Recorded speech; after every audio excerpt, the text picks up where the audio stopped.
perjalanan Mi'raj itu kan ada cerita Nabi kita Muhammad sallallahu alaihi wasallam berjumpa dengan Allah, menerima perintah salat.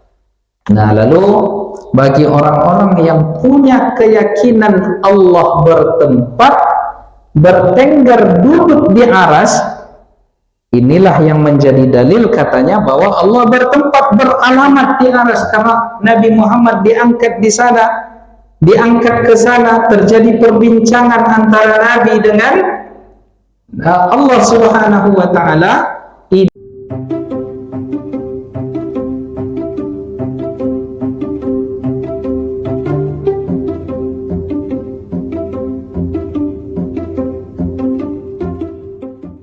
Assalamualaikum warahmatullahi wabarakatuh. Bismillahirrahmanirrahim. Alhamdulillahi rabbil alamin, hamdal hamidina hamdal mustaghfirin. Assalatu wassalamu ala asyrafil anbiya'i wal mursalin, Sayyidina wa habibina wa qurrati a'yunina Muhammadin wa ala alihi wa sahbihi ajma'in.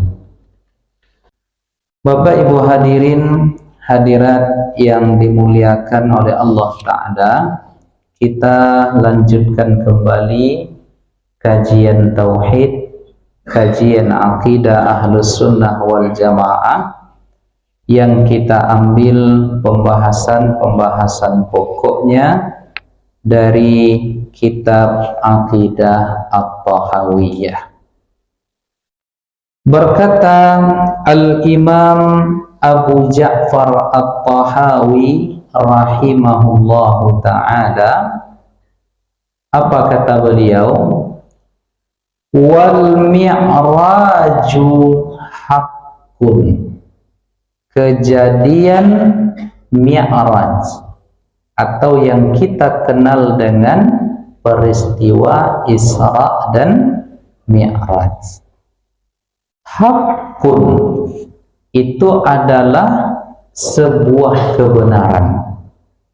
Jadi jangan sampai ada di antara kita yang meragukan kejadian Isra dan Mi'raj. Wa qad usriya bin Nabi sallallahu alaihi wasallam. Nabi Muhammad itu diperjalankan sallallahu alaihi wasallam bisahsihi, dengan tubuh jasmaninya. Ya, jadi ditegaskan di sini dalam perjalanan Isra itu dan Mi'raj itu Nabi Muhammad diberangkatkan, diperjalankan oleh Allah dengan tubuh jasmani. Jadi bukan dalam mimpi, sebagaimana juga tidak dengan ruhnya saja yang dibawa oleh Allah, tetapi Allah Ta'ala memberangkatkannya dengan tubuh jasmani. Lalu dengan tubuh jasmani itu ia diperjalankan oleh Allah Ta'ala fil yaqzati, dalam keadaan sadar. Jadi Nabi Muhammad itu sadar apa yang ia lihat, apa yang ia dengar, apa yang ia rasakan, dan bahkan dalam perjalanan itu dibukakan hijab oleh Allah dari Nabi, sehingga Rasulullah sallallahu alaihi wasallam, Nabi kita, bisa melihat alam-alam lain yang tak diperlihatkan kepada kita. Lalu dalam perjalanan Isra dan Mi'raj itu, dalam hadis Bukhari yang sangat panjang, Nabi mengatakan, saya melihat Nabi Musa, ia salat di dalam kuburnya. Saya berjumpa dengan Nabi Yusuf, betapa Nabi Yusuf alaihi salam itu waqad u'tiya syatral hasan. Nabi Yusuf itu rupanya walaupun ganteng, walaupun tampan masih setengah dariku, kata Nabi Muhammad. Jadi kalau ada cerita yang mengatakan Nabi yang paling ganteng itu Nabi Yusuf, masih kalah Nabi Yusuf dengan Nabi Muhammad SAW. Jadi ada yang mengilustrasikan begini Bapak Ibu, soal ketampanan Nabi itu, ya ini bulat, ya setengahnya ini untuk Nabi, ya ada yang mengilustrasikan begitu. Yang ini Nabi Yusuf, setengah Nabi berarti ini seberapa? Inilah yang dibagi-bagi ke kita umatnya, ya. Jadi ketampanan itu kita dapat yang dari seperempat inilah. Inilah model-model kita semuanya Pak Ibu, ya. Inilah ketampanan kita, jadi tidak tampan-tampan sekali. Jadi ada yang mengilustrasikan begitu. Jadi Nabi Muhammad adalah secara fisik ketampanan beliau yang paling tampan. Nah, jadi berjumpa dengan Nabi Yusuf yang tampan, kata Nabi, melihat Nabi Musa alaihissalam salat di dalam kuburnya, lalu berjumpa dengan Nabi Ibrahim, kemudian dalam perjalanan Isra itu Nabi Muhammad sallallahu alaihi wasallam disinggahkan sebentar di Masjidil Aqsa. Lalu di Masjidil Aqsa itulah Nabi kita sallallahu alaihi wasallam diriwayatkan ia menjadi imam salat, dan yang menjadi makmumnya adalah arwah para nabi, kemudian para malaikat. Makanya di dalam tarhim setiap subuh itu cerita itu tuh Pak, di antaranya wa taqaddamta lis-salati fasallatul luman fis samai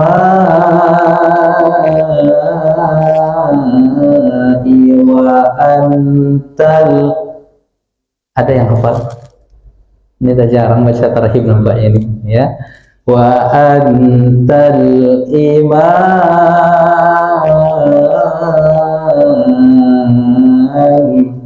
Kalau dulu zaman saya kecil-kecil Pak, di kampung-kampung, ya bahkan di Pekanbaru ini, setiap corong masjid itu 15 menit, 10 menit menjelang azan subuh itu ada tarhim itu Pak, ya. Ini masih ada zaman apa dulu Pak Ji? Pernah ya? Berarti bahagia masa muda, masa kecil Bapak, ya. Di masjid kita ini belum, ya. Di beberapa masjid ada pula yang masih melestarikan itu. Assalatu wassalamu alaik. Ada di kampung ada itu tuh Pak, lah ya. Ya kalau di kampung kami masih ada. Wa taqaddamta lis-salati fa shalla kullu man fis samai wa antal imam wa taqaddamta lis-salat, engkau maju melaksanakan salat wahai Nabi Muhammad, fa shalla kullu man fis sama, ikut salatlah malaikat-malaikat itu turun dari langit, pergi mereka ke Masjidil Aqsa. Wa taqaddamta lis-salati fa shalla kullu man fis sama wa antal imam, dan engkaulah imamnya ketika itu. Jadi Nabi Muhammad itu, ya, dari situ terlihat ia adalah penghulu dari segala para nabi dan rasul. Nah, jadi itu yang terjadi dalam keadaan sadar dengan tubuh jasmaninya, ya, diangkat, diperjalankan oleh Allah ke Masjidil Aqsa, lalu dari sana dinaikkan oleh Allah Subhanahu wa taala ila sama, ke langit. Maka di sini diuraikan Bapak Ibu yang dimuliakan oleh Allah Subhanahu wa taala, diuraikan di sini wal isra'u kama madha tafsiruhu. Isra seperti yang sudah ditafsirkan sebelumnya, yang dinamakan dengan Isra'un huwal masiru fil lail, adalah perjalanan yang dilakukan di dalam di malam hari. Wa qad asrallahu ta'ala bi sayyidina Muhammadin alaihi salatu wassalam. Nabi Muhammad diperjalankan oleh Allah Subhanahu wa ta'ala dari Makkah ke Baitul Maqdis, kemudian dinaikkan ila samawatil ula, ke seluruh penjuru langit, wa ila haitsu syaa, dan ke tempat yang dikehendaki oleh Allah Subhanahu wa ta'ala. Disingkatkan dalam perjalanan ke atas itu, kemudian diperjalankan di petala-petala langit itu semuanya disingkapkan kepada Nabi Sallallahu Alaihi Wasallam seperti apa surga, seperti apa neraka. Lalu yang menarik ibu-ibu sekalian, ketika dinampakkan kepada Nabi kita tentang neraka, ternyata yang banyak isinya adalah perempuan. Hati-hati bu, ya. Jadi yang paling banyak penghuni neraka itu adalah perempuan. Tapi tidak ibu-ibu yang di sini, insya Allah. Amin, amin ya Rabb. Apa yang menyebabkan kira-kira perempuan ini banyak masuk neraka, Pak? Oh, Pak. Apa, Pak? Joget TikTok, betul. Ya, ini fenomena sekarang nih, Pak. Joget TikTok. Ya Allah, ya tengok di media sosial itu, ibu-ibu yang udah bau tanah membuat konten kujunya. Iya Pak, membuat konten TikTok. La ilaha illallah. Apapun yang dilakukan dilaporkan di media sosial tuh. Ini hati-hati yang punya istri, Pak. Yang punya istri tolong dirawat ya, dan diingatkan istrinya. Yang tak punya istri berbahagialah. Ya. Baik, Mam. Kena lagi Pak Imam kita, ya Bapak Ibu yang dimuliakan oleh Allah. Itu fenomena zaman sekarang. Ada lagi Bapak Ibu yang saya tengok sekarang, ya, tak saya yang salah, tak apa, di RT setiap minggu pagi itu ada dulu senam ibu-ibu, ya, dengan pakaian yang tak pantas rasanya, ya. Kemudian yang terjadi pula, ya, ditengok oleh bapak-bapak, ya, di RT itu ditengok oleh bapak, atau bergabung pula bapak-bapak di situ menengok, dan posisinya tetap ibu-ibu yang di depan, ya, yang di belakang bapak. Ilaha illallah, ini gimana ceritanya ini Bapak Ibu? Ini hati-hati, ya. Ini bahaya ini, ya, khawatir kita. Dan di dalam hadis Nabi Muhammad SAW, dalam sebuah riwayat juga dikatakan bahwa yang menjadi penyebab banyaknya wanita menjadi ahli neraka karena kufur nikmat. Kenapa Bu? Kufur, tak puas, ya, ketika mendapatkan rezeki dari Allah. Tengok orang samping, tengok tangga sebelah, dan lain sebagainya, sehingga dituntut pula suami untuk bisa memberikan seperti yang diberikan oleh orang lain kepada istrinya, sehingga ketika suami tadi tidak mampu, akhirnya yang haram dilantak juga. Bu, aku udah ribut aja ibu dari tadi kan, ya, nggak terima kalau ternyata di neraka itu banyak orang. Terima Bu, ya, harus kita terima. Jadi bilang aja, di neraka memang banyak perempuan, yang penting bukan saya. Begitu insya Allah, ya, niatnya. Setuju Bu? Karena pada dalam riwayat lain juga dikatakan bahwa wanita inilah yang paling mudah untuk masuk surga ketimbang kami laki-laki. Standarnya jelas ibu-ibu. Walaupun Nabi melihat banyak wanita yang ternyata karena kufur nikmat, atau dalam konteks sekarang joget-joget TikTok, ya, kemudian tampil-tampil menampakkan wajah, skincare dan lain sebagainya, Ada skincare Pak, ya, itu ditampilkan wajah cantik-cantik, ditengok oleh orang, la haula wala quwata illa billah. Tetapi pada saat yang sama ternyata diberikan kemudahan untuk masuk surga itu oleh Allah kepada wanita. Standarnya jelas kata Nabi, iza sallatil mar'atu khamsaha, apabila seorang istri atau wanita itu sholat saja 5 waktu yang wajib-wajib, wa shamat syahraha, puasa saja yang wajib-wajib, kemudian menjaga harga diri dan kehormatannya, kemudian ia taat kepada suaminya, maka apa kata Nabi? Masuklah istri yang seperti ini, wanita yang begini, silahkan masuk ke dalam surga itu dari pintu mana saja yang ia ingin.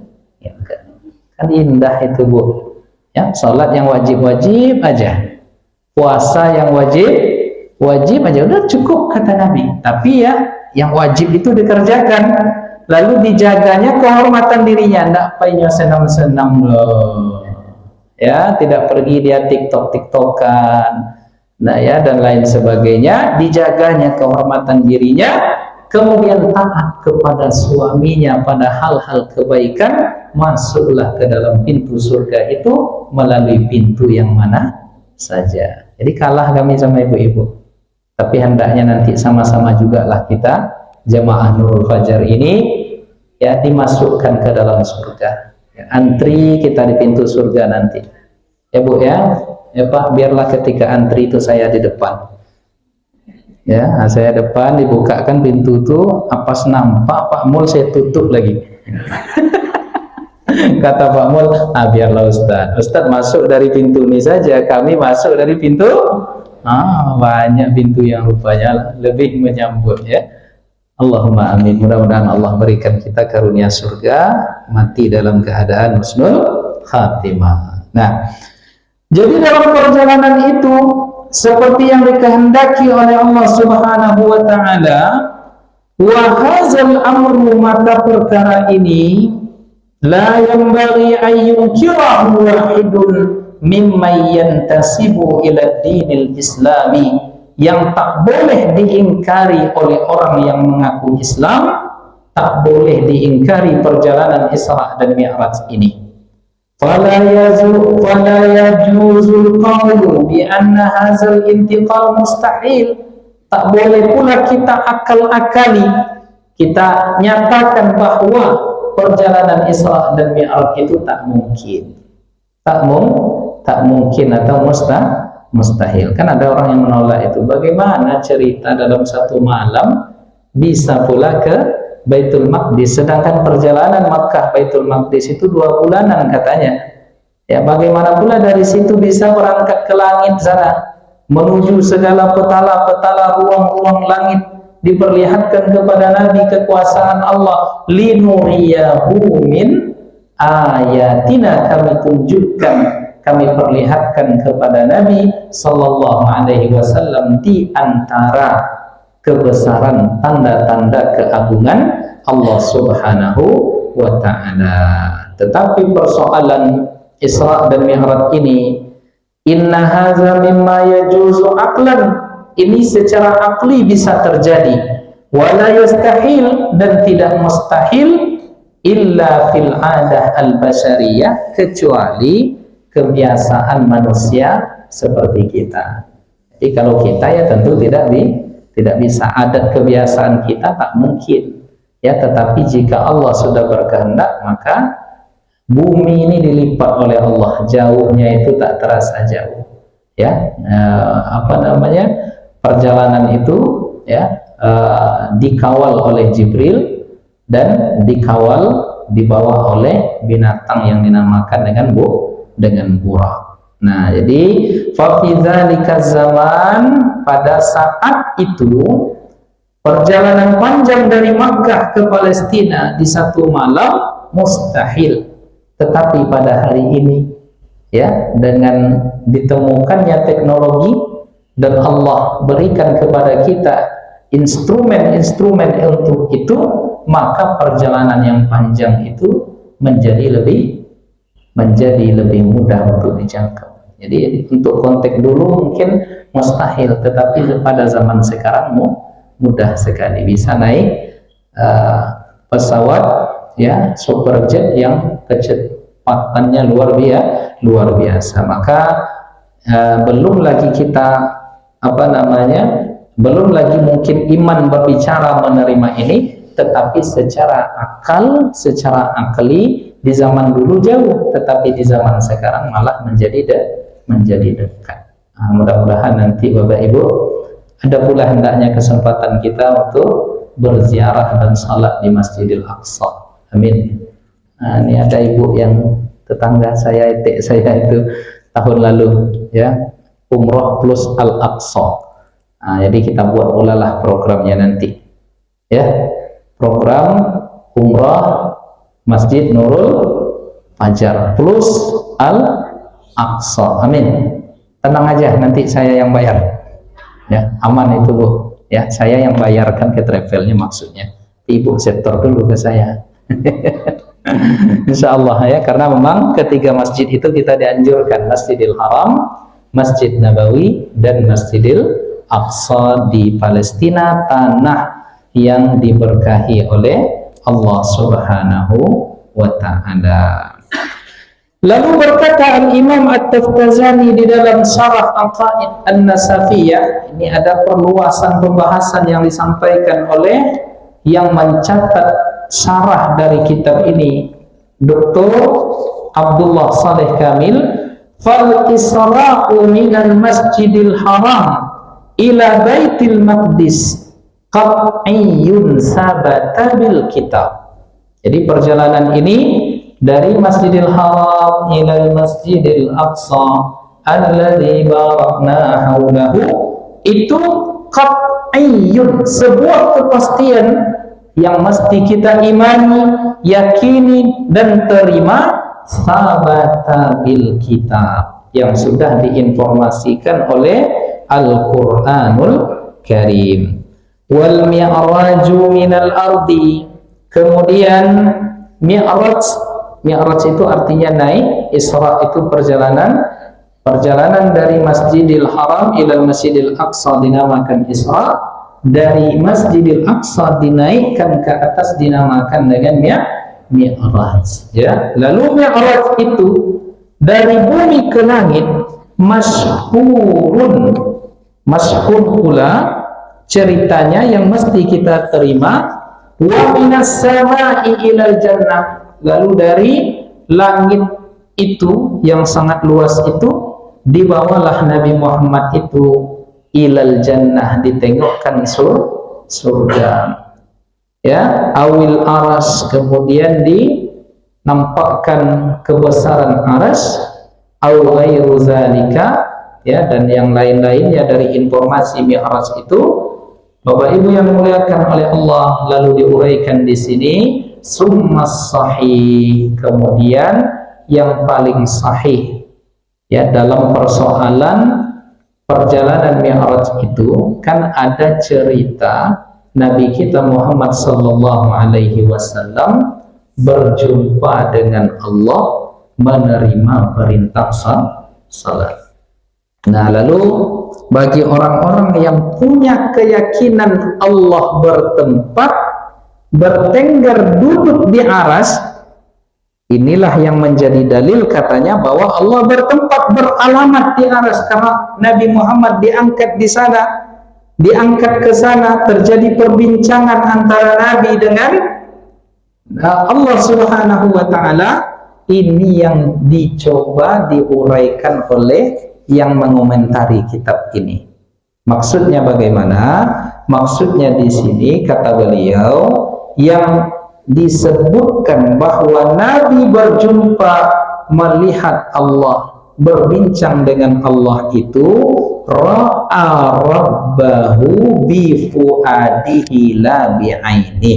Ia melihat Allah itu dengan fuad, dengan hati, dengan ruhaninya ya, bukan melihat fisik dengan fisik ya, karena Allah itu bukan fisik jasmani, dirasakan oleh Nabi, dibukakan hijab oleh Allah, sehingga pada waktu itu dicelupkan oleh Allah wahyu kepadanya kemampuan untuk berdiskusi, ya, berkalam tentang kewajiban salat. Jadi bukan melihat, ya, maka zabal fuadu mara'a, apa yang terlihat oleh Nabi itu bukanlah dusta. Maksudnya apa?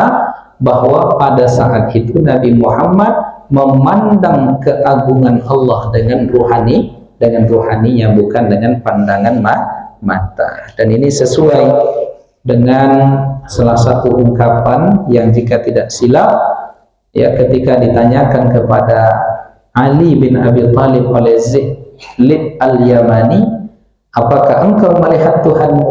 Lalu kata Al-Imam Ali bin Abi Thalib, la tarahul uyun, tak bisa dipandang oleh mata.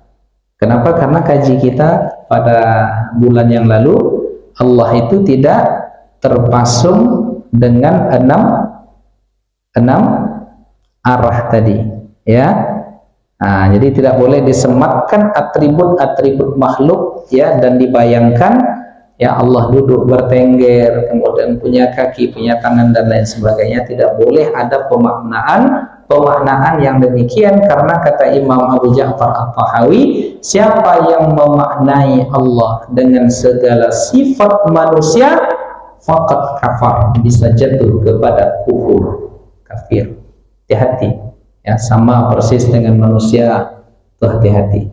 Nah, pendapat inilah yang paling sahih kata Syekh Umar Abdullah Kamil, yang dilihat oleh Nabi itu pada Isra dan Mi'raj itu, ya, dengan dengan pandangan imannya, pandangan hatinya, bukan pandangan mata, pandangan fisik. Nah, jadi ada gium Bapak Ibu di dalam akidah dan juga di dalam tasawuf, perjumpaan, apa istilahnya itu? Ada sebuah ungkapan, Allahumma sholli ala Muhammad, saya lupa. Pandangan hanyalah sebuah pandangan. Jadi saya tengok Bapak Ibu, ini kan hanyalah pandangan. Tetapi yang dilihat oleh rohani itu adalah perjumpaan. Ya, nah ini harus paham kita maknanya. Yang dilihat ini hanyalah sebuah pandangan, tetapi apa yang dirasakan oleh ruhani kita, itulah yang disebut dengan sebuah liqa, perjumpaan. Rasa itulah yang kita bawa di dalam salat itu. Maka jika ada pikiran-pikiran tentang dunia, pikiran-pikiran tentang apa saja, maka hukumnya makruh di dalam salat itu. Yang ada hanyalah, harusnya tingkatan yang tertinggi adalah rasa perjumpaan, perbincangan yang sederhananya kita merasa pada saat itu diawasi, dilihat, dan muraqabah, sedang dipantau oleh Allah Subhanahu wa ta'ala. Jadi rasa itu yang harus dibesarkan dan yang dikedepankan ketika kita beribadah kepada Allah. Jadi jangan dibayang-bayangkan, ya, ada sosok yang duduk, yang bertengger, yang bersila sama seperti kita. Nah, ini kata Imam Abu Ja'far At-Tahawi, bisa meniscayakan dan membawa kepada sebuah kekufuran. Nah, jadi yang paling sahih di sini, Allah Ta'ala, ya, Nabi Muhammad Sallallahu Alaihi Wasallam ra'a rabbahu bifuadihi la bi'ainihi, ya, melihat Rabb Tuhan kita itu dengan kalbunya, tidak dengan matanya. Itu yang pertama. Lalu yang kedua, tapi bukankah Nabi Muhammad itu turun naik, ya, ketika menerima perintah salat? Nah, berarti kan di atas dia menjumpai Tuhan. Nah, yang kedua ini kita tengok lagi dalam Al-Quran. Ada tidak cerita Isra Mi'raj itu menceritakan Al-Quran berkata bahwa Nabi Muhammad itu datang berjumpa, berkalam seperti kita ini? Kan tak ada. Yang ada adalah linuriyahu min ayatina. Yang kami perlihatkan kepada Muhammad itu adalah tanda kebesaran Allah saja. Ya, bukan perjumpaan seperti jumpa fisik.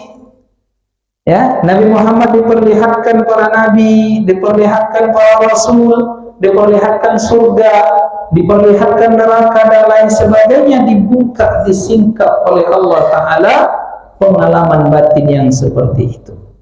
Yang kedua, lalu yang ketiga, ini penjelasan yang masuk akal yang dijelaskan oleh Al-Imam An-Nawawi. Bolak-baliknya Nabi Muhammad itu dari atas ke bawah, kan jumpa Nabi Musa. Ya, kata Nabi Musa, minta kuranglah atau minta diskon. Ya, akhirnya bolak-balik. Nah, disebutkan oleh Al-Imam An-Nawawi, bolak-baliknya Nabi Muhammad itu meminta keringanan rakaat salat itu, kembalinya dia dari Nabi Musa di langit yang di bawahnya itu ke atas, itu kembali ke makanu munajati, tempat di mana ia bermunajat. Jelas? Nah, ini yang untuk lebih mempermudah kita memahami dalam persoalan ini. Jadi bukan ketok pintu ketemu lagi Allah di aras, nah begitu. Tetapi Nabi Muhammad itu dalam penjelasan hadis itu diuraikan oleh Imam Nawawi, kembali lagi ke tempat di mana ia bermunajat. Nah, disitulah dibukakan, dicelupkan oleh Allah informasi-informasi ke dalam kalbunya. Jadi bukan bertamu masuk ke rumah, duduk, ketemu, tidak seperti itu. Jadi hilangkan keyakinan jasmani, jisim bertempat itu dari pikiran kita. Ya, Bapak Ibu hadirin hadirat yang dimuliakan oleh Allah Subhanahu wa Ta'ala. Kemudian kita lanjutkan tadi tentang Mi'raj itu. Summa ila haitsu sya'allahu minal ula. Kemudian dalam perjalanan Mi'raj itu Allah berikan, mudahkan kepada Nabi kita Muhammad sallallahu alaihi wasallam. Perjalanan itu menunjukkan bahwa ia dimuliakan oleh Allah dan diperlihatkan segala kemuliaan-kemuliaan. Wa akramahu Allahu bima syaa. Kemudian Allah Ta'ala memuliakan Nabi kita Muhammad itu dengan kehendaknya. Artinya apa? Ketika di dalam kitab Asy-Syaraful A'la dikatakan, ketika bumi berbangga dengan adanya Muhammad di bumi, lalu memintalah langit dan penduduknya agar Nabi Muhammad itu juga diangkat ke sana. Wa ma arsalnaka illa rahmatan lil alamin. Jadi rahmat bagi seluruh alam, dirasakan juga kehadiran fisik Nabi itu sebagai rahmat oleh langit. Nah, jadi dunia, bumi dan langit merasakan kehadiran Nabi Muhammad sallallahu alaihi wasallam. Nah, wa auha ilaihi ma auha. Kemudian diwahyukan kepada Nabi kita Muhammad sallallahu alaihi wasallam apa yang hendak diwahyukan oleh Allah kepadanya. Di dalam Al-Quran dikatakan, ma kadzabal fuadu ma ra'a. Tidak diingkari dan didustakan oleh hati apa yang dilihatnya pada saat malam itu. Sallallahu alaihi wasallam, Allah merahmati Nabi kita Muhammad sallallahu alaihi wasallam fil akhirati wal ula, dunia maupun akhirat. Di dunia segala alam ini merasakan kemuliaan Nabi kita Muhammad sallallahu alaihi wasallam. Nah, Bapak Ibu hadirin hadirat yang dimuliakan oleh Allah. Jadi ada faedah penting yang hendak saya sampaikan di akhir pembahasan ini. Ketika tadi Imam Abu Ja'far At-Tahawi menjelaskan Allah memuliakan Nabi dengan memperlihatkan dan menyingkapkan segala apa yang ada di langit itu kepadanya, lalu Nabi Muhammad rupanya bisa memandang dan melihat para nabi dan rasul. Nah, di sini titik poin pentingnya Bapak Ibu. kok bisa ketemu Nabi dan Rasul, padahal mereka secara jasmani sudah terkubur, sudah wafat. Ya, kemudian coba tengok dalam perjalanan Isra, nampak Nabi Musa salat di kubur. Ketika naik di Mi'raj, Musa di langit berapa dia berada? Langit kelima, seberapa itu? Pokoknya turun Nabi, jumpa lagi Nabi Musa. Ya, dalam perjalanan Mekah Baitul Maqdis, nampak Nabi Musa salat di dalam kuburnya. Kemudian di Baitul Maqdis, Nabi Muhammad menjadi imam, hadir juga Nabi Musa dan para nabi di Baitul Maqdis, di Masjidil Aqsa. Dan 2 kali ketemu. Kemudian ketika Mi'raj, berjumpa lagi dengan Nabi Musa di petala langit itu. Nah, ini gimana nih ceritanya Bapak Ibu? Maka di sini disimpulkan bahwa para nabi dan para rasul itu hidup mereka di alam barzakh itu. Mereka bertindak sesuai yang diberikan kemuliaan oleh Allah kepada mereka. Jadi mereka pergi kemana, ya pergi kemana, ya terserah mereka. Tetapi masih dalam arwah mereka itu di alam barzakh, tidak di alam dunia. Makanya ya dikatakan mereka itu hidup di kuburan mereka. Jadi Nabi Musa aja begitu, apatah lagi Nabi kita Muhammad Sallallahu Alaihi Wasallam. Maka banyak kejadian-kejadian, cerita-cerita yang ketika orang datang ke kuburan Nabi, banyak hajat, banyak doa yang dikabulkan oleh Allah Subhanahu wa Ta'ala. Nah, bahkan ada diskursus yang mengatakan ya, kemampuan manusia ini yang lapang hatinya, jernih jiwanya, bersih kalbunya, diperlihatkan oleh Allah. Nabi Muhammad diperjumpakan ia dengan Nabi dalam keadaan terjaga. Teknis caranya itu karunia Allah itu yang dinamakan dengan karamah. Jadi selain dalam mimpi, bisa juga dalam keadaan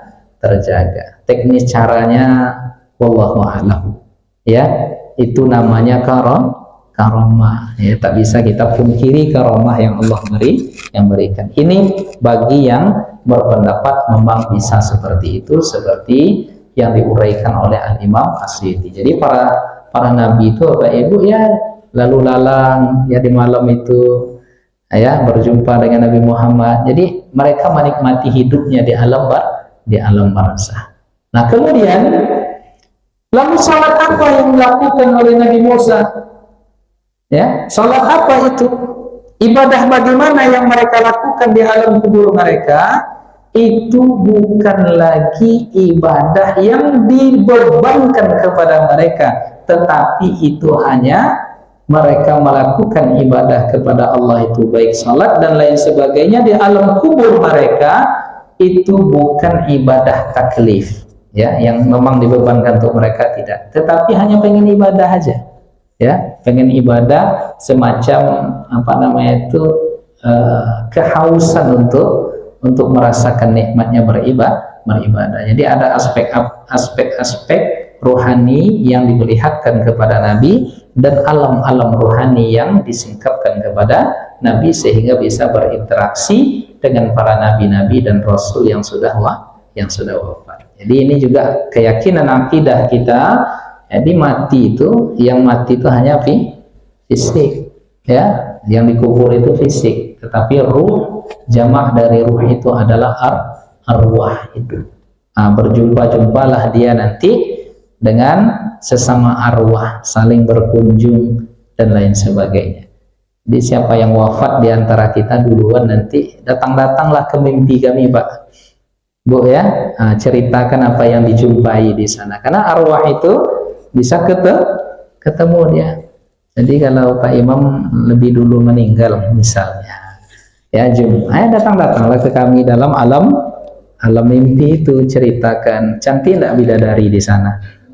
Nah, ya, jadi Bapak Ibu yang dimuliakan oleh Allah, jadi ini poin penting yang perlu juga kita sampaikan sehingga nanti Bapak Ibu tidak bertanya itu ibadah apa itu Nabi Musa dikubur kok salat, lalu kok bisa berjumpa meloncat ya dari kuburannya pergi ke Baitul Maqdis, dari Baitul Maqdis tiba-tiba udah berada di di langit. Berarti ada gerakan-gerakan, dalam bahasa sekarang supranatural, mereka di alam rohani itu, di alam barzah itu, yang memungkinkan para arwah nabi dan rasul itu pergi ke mana-mana. Nah, itu yang terjadi. Tetapi ya Bapak Ibu yang dimuliakan oleh Allah Ta'ala, ya kita meyakini itu, tapi jangan pula mencari-cari itu. Tidak kau jawab tuh Bapak Ibu.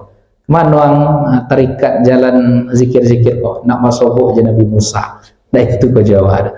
Ya, kerja kita adalah istiqamah menjalankan perintah Allah dan kokoh semampu kita dalam sunnah yang kita kerjakan dari sunnah Nabi Muhammad sallallahu alaihi wasallam. Itulah barangkali kaji kita melanjutkan ya satu paragraf dari pembahasan sebelumnya, yang mudah-mudahan bisa menambah keyakinan dan menerbitkan amal kita yang lebih baik kepada Allah Subhanahu wa Ta'ala. Baik, wabillahi taufiq wal hidayah. Mohon maaf lahir dan batin.